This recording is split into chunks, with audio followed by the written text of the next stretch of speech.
Hello there, listeners. Welcome back to another episode of Life in Emotion. I'm your host, Grace Becker. I'm a licensed mental health therapist and an enthusiast of life, and I'm very, very excited for this episode today. I have recently grown my audience somewhat, and there's some people on here who don't know me, so I just wanted to, introduce myself. Hi, my name's Grace. I am 23 years old. I am a licensed mental health therapist. I work at a clinic and I work with people who live in North Dakota and Minnesota. I personally live in North Dakota, which is crazy. I've born and raised in Minnesota, and the switch over, it just feels very different energy. These North Dakotans, if any of you are North Dakotans, please don't come for me, but the energy is different. It's different, but not necessarily bad different. It's just different.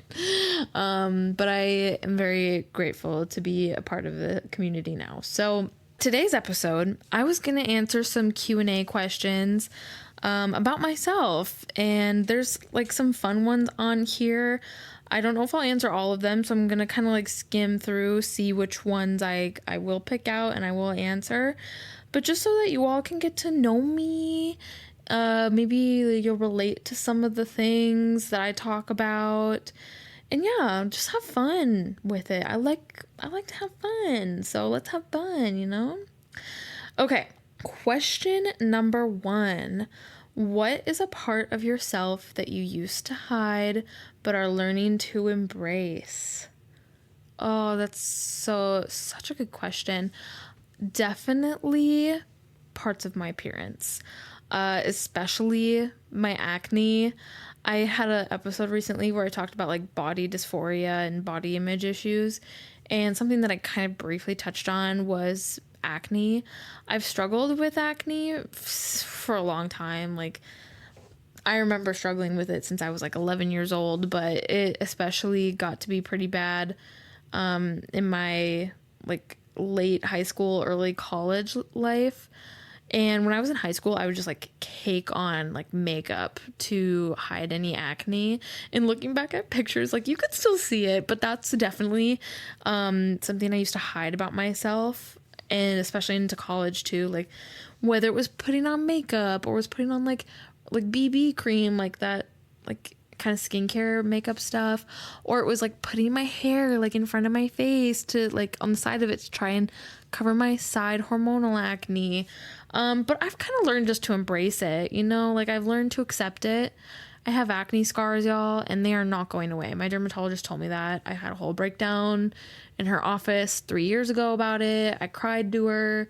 She's super sweet, super kind. We love you, girl. If you're ever if you're listening to this, she's probably not listening to it, but if you are, we love you. But that was definitely something that I really used to struggle with, and I would hide, is my acne. And I've just learned to embrace it and accept it for what it is, because you know what? Even though I'm there's things that I do wish I could change about myself. I would love it if I had baby soft skin and it was smooth and no blemishes, but that's just not part of my journey, and there's parts of myself that I'm sure other people look at and they're like, oh God, I wish I could have that I have, so there's always going to be parts of ourselves that we don't always admire, but I've learned to accept even those things that are hard to love about myself. And to recognize the amazing things that my body does do for me. So yeah, learned to embrace that. Okay. Question number 2. What is a belief you used to hold that no longer serves you? Ooh, a belief that you used to hold that no longer serves you. That's a tough one. Honestly, I think we're going to skip that question. Just because I can't think of anything for it. A belief that you used to hold that no longer serves you? I don't know, guys. I don't know. But as soon as I end this episode, it's going to come to me and I'm going to hate it. So we're just going to skip that one. But, if I think of it, I will definitely answer that question at the start of another episode if I can think of something. But okay, let's change over. How has your definition of success changed over the years? Another really beautiful question.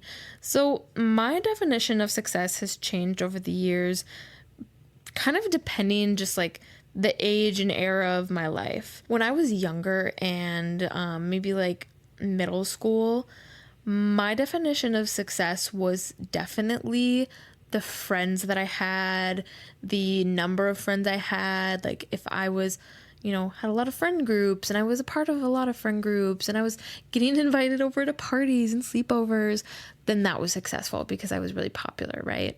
And then when I got into high school, my definition of success was my grades and how well I performed in school activities and if I diversified myself. I was a theater kid. I was a speech kid. And not to toot my own horn, but I was pretty dang good at them both. I was especially really good at speech. And I loved it. I really did love it. But I definitely prided myself success-wise based on my performance in those things. So if I got a part that I really wanted, I considered that a success. If I did really well at a speech competition, I considered that my success, right? But then eventually as you get older, it changes.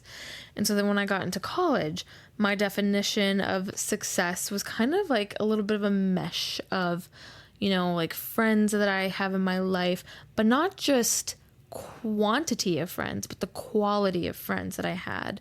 So I started seeking out people who were not just, numbers, but that were people that I could start to form long life friendships with. And some I have we've broken off along the way, which is totally fine. So my definition of success has changed partially in that way, because if I have friends who I care and I love and they're good and they're safe and they feel the same way about me, then I feel success. I would also say the same goes for my family, choosing to embrace my family who also embrace me.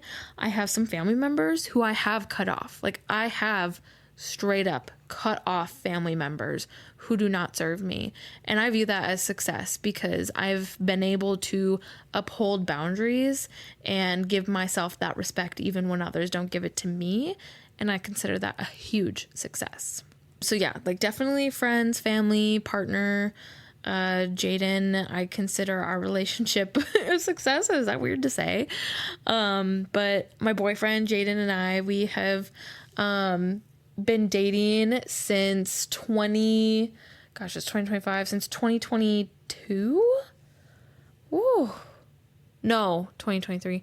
Jaden, please don't get mad at me. 2023. We started dating in 2022.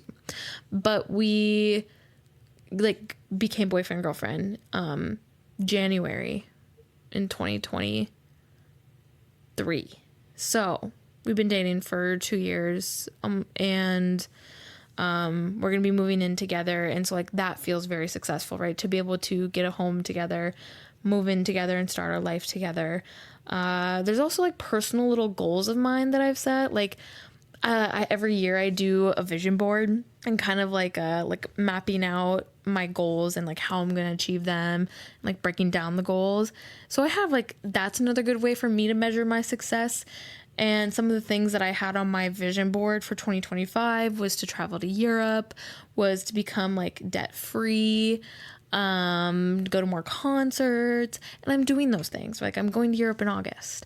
I am almost debt free, no more student loans, but I do still have a car payment. But we're working on it, girl. We're working on it. I was on concerts, right? I'm going to a couple concerts this year. So definitely that is another good way that I measure my success and kind of goals and, that I recommend to other people. So that's kind of how it's changed over the years. But it's usually a common theme is people oriented.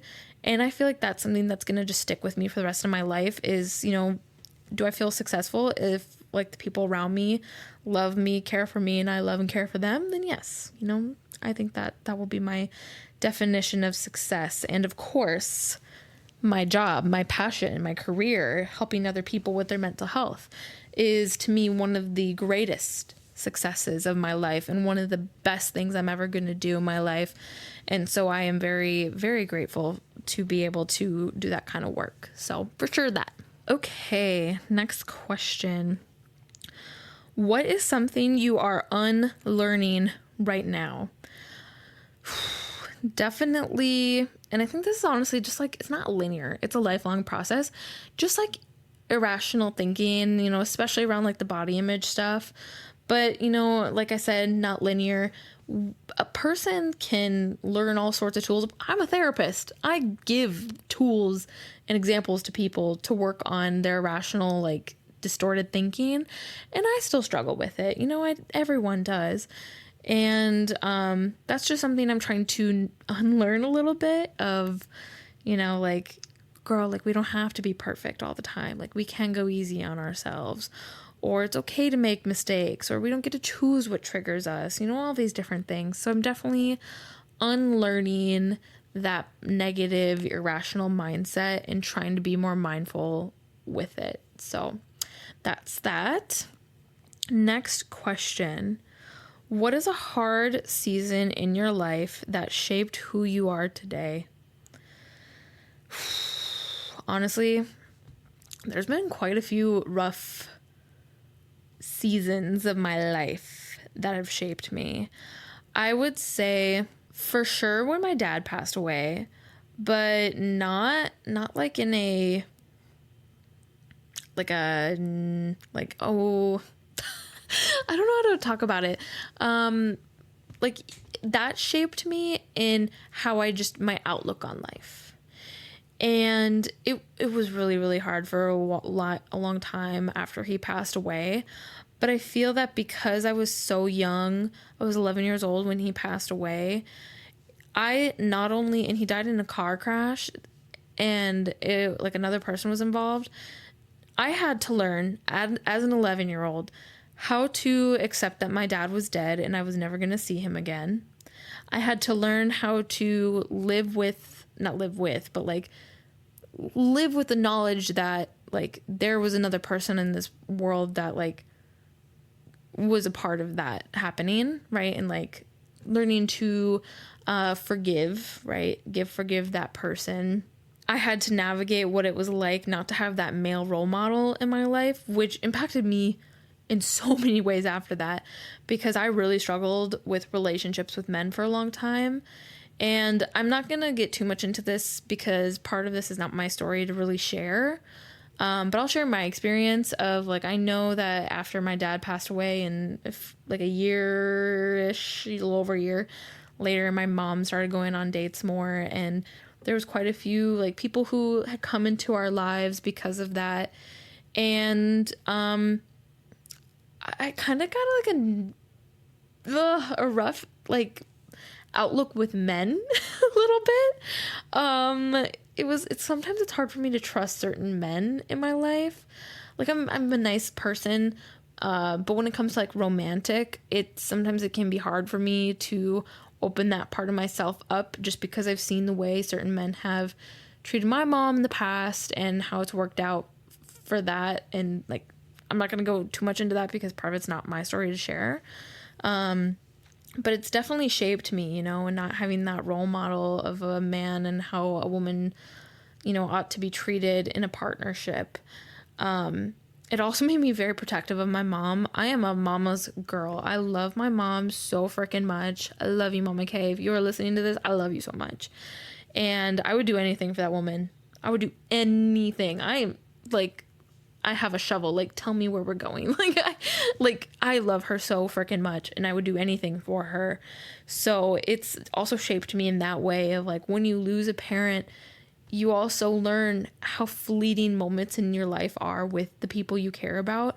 I'll think about that with my sisters too. Like my sisters are 8 and 9 years older than me, so there's quite an age gap, and I don't always feel like a strong connection to them.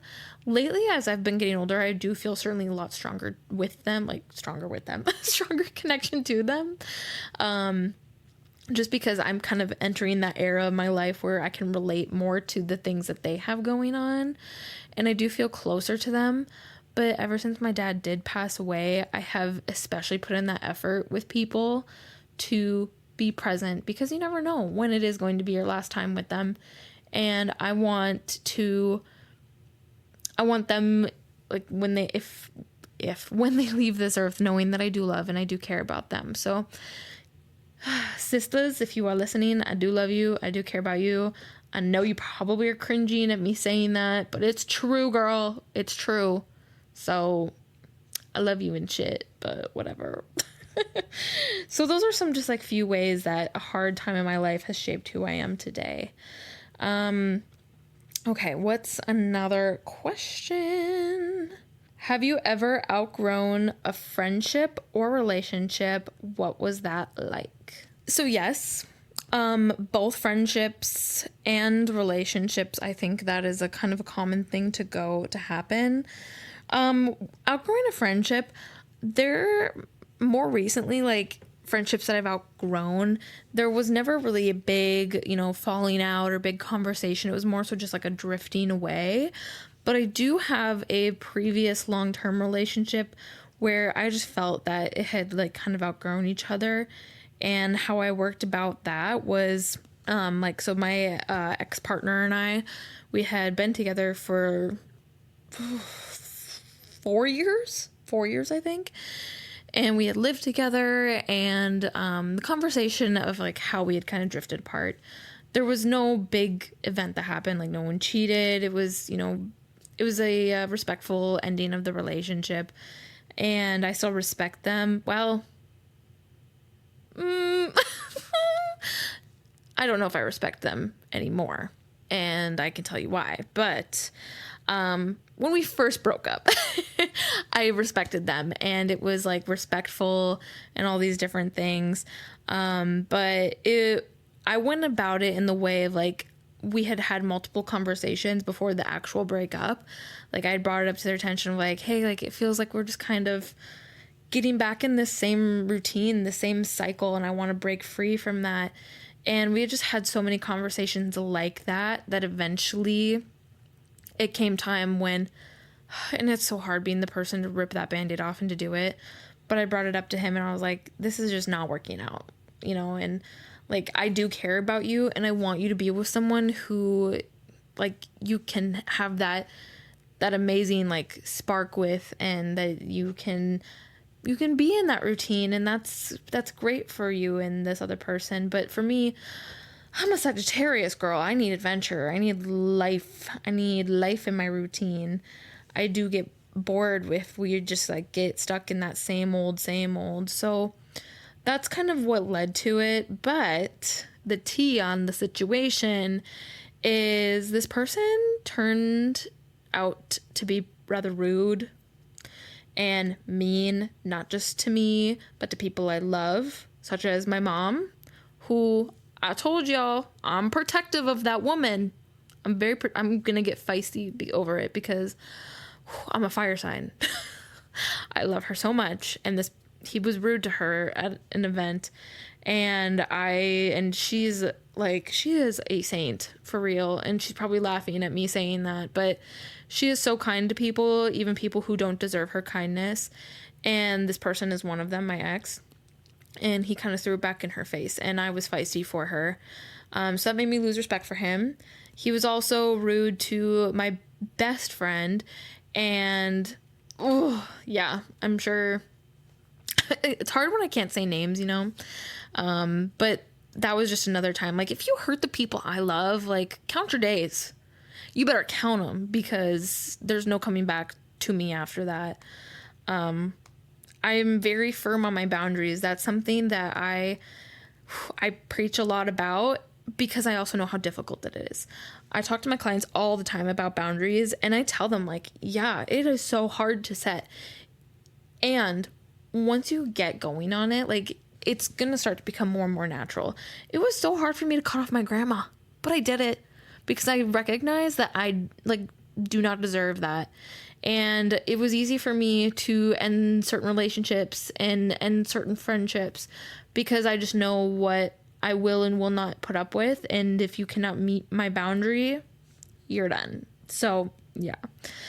that's kind of where that ended. And I just kind of keep my head down if I ever run into my ex. But that is a time that I had outgrown a relationship and what it was like. It was also a little hard because we had lived together. I did talk about this also a little bit in my episode with like things you should discuss with your partner before you take the next big step. And we lived together, so that was an interesting dynamic. So definitely go back and listen. Like, that was a few episodes back, and listen to that one and hear me talk a little bit about that. But yeah.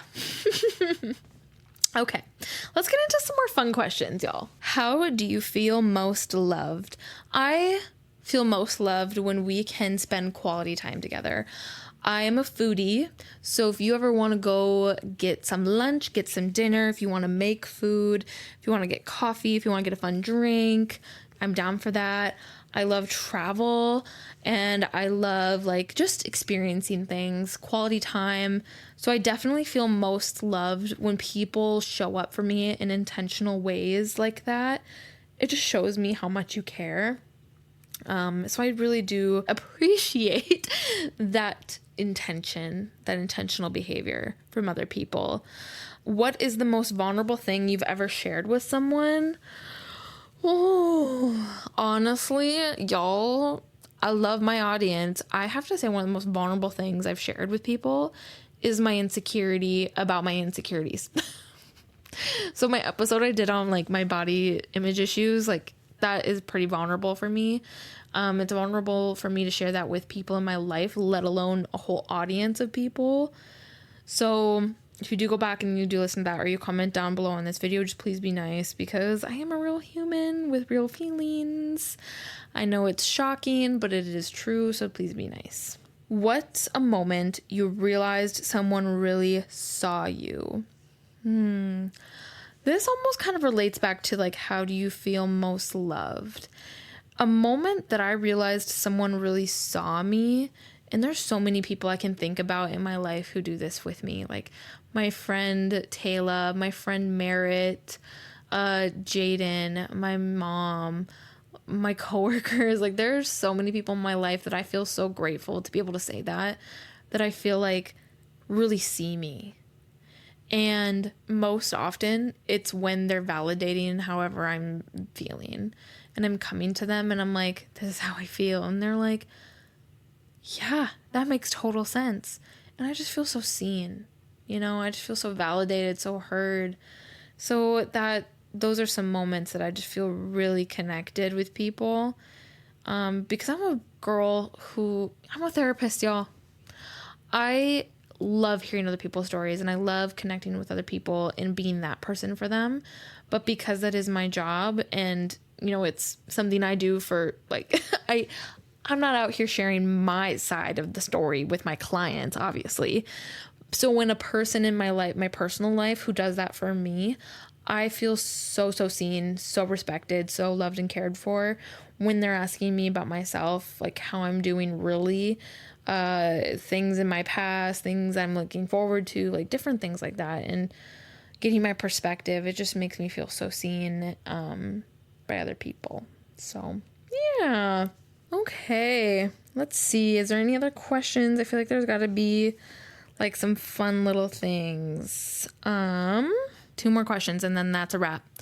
So first one, what is a dream you haven't shared out loud yet? Eek! Do I want to share it out loud right now? Okay, I have one dream that I'm not sharing out loud yet because I'm hopeful that it's going to happen soon, and I don't want to jinx it. And I also don't, like, you never know where this podcast is going to end up. So I'm not going to share it yet. However, if it does happen soon, I will share it with you guys. What was the question? What's one dream you haven't shared out loud yet? I really, really, really want like a cute cottage home, and I want at least 2 kids. And I just want to live out in my little home with my kids and my family. And I would love to do like be like a part-time therapist, because I would go crazy if I didn't have any work to do.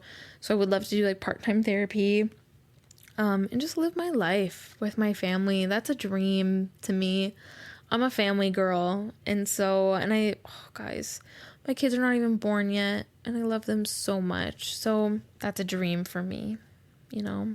I would also love it if this podcast could like blow up. So if we can make that happen, that's another dream I have. Okay. And the last question, what would you want people to remember you for? That's deep.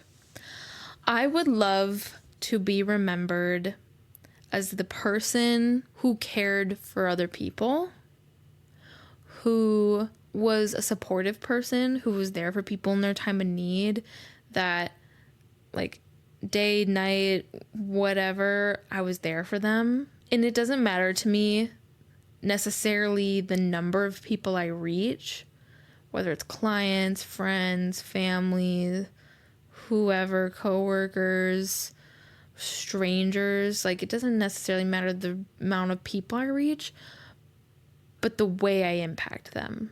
A lot of people, like, will never really know the way we impact other people, but I would love to be remembered as that person who impacted people to the point where they feel like that somewhat of like, God, like, Grace, she was caring, you know, like, she really cared about me. She really wanted to know what was going on, because like, if I had an issue going on, like, that was enough for her. Because it is. When people come to me and they feel so safe with me that they feel that they can share sensitive information, vulnerable information, I feel honored. And the simple fact that it's a problem for another person, I take that, not like I take their problems on, but like I take it on in the way of like, I can empathize, I can validate, I can be there for them. Even if I don't know what to say or what to do, like, just being that presence for someone is such an honor. And I want to be remembered as the person who was there, who is there for people in the good and the bad. And that was a reliable person to lean on. Well, everyone, I think that's a good place to end for today's episode. If you want to learn more about me, let me know. Those were just some fun, like, random questions. Feels a little chaotic, but I had fun with it, and I hope you did too. If you like what you heard today, please share with people in your life. Leave 5 stars, leave a comment down below. I do like to do a little, like, leave an emoji to see who made it this far. So if you made it this far, let's have you comment the emoji of a heart. Pick whatever heart you want. Pick a pink heart, pick a black heart, pick a blue heart, pick whatever color heart you want, but just comment a heart. Thank you so much for listening. Shout out to my editor, Ben. Thank you for all your help with the podcast.